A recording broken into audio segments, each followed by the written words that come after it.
उत्क्रामन्तं स्थितं वापि भुञ्जानं वा गुणान्वितं विमूढानानुपश्यन्ति పశ్యంతి జ్ఞానచక్షుషః.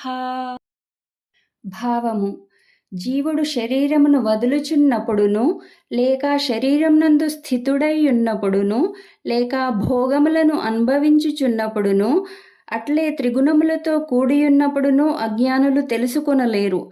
కేవలం జ్ఞానులే తమ జ్ఞాననేత్రముల ద్వారా స్వస్వరూపమును తెలుసుకొందురు అని శ్రీకృష్ణ భగవానుడు అర్జునుడితో పలికెను.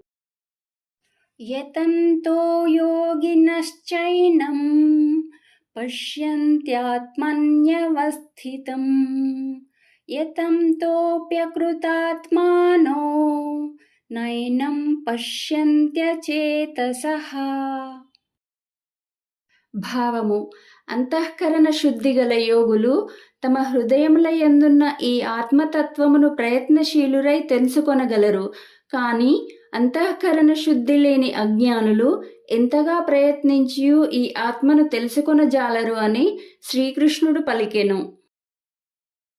యదాదిత్యగతం తేజో జగద్భాసయతేఖిలం యచ్చంద్రమసి యచ్చాగ్నౌ తత్తేజో విద్ధి మామకం.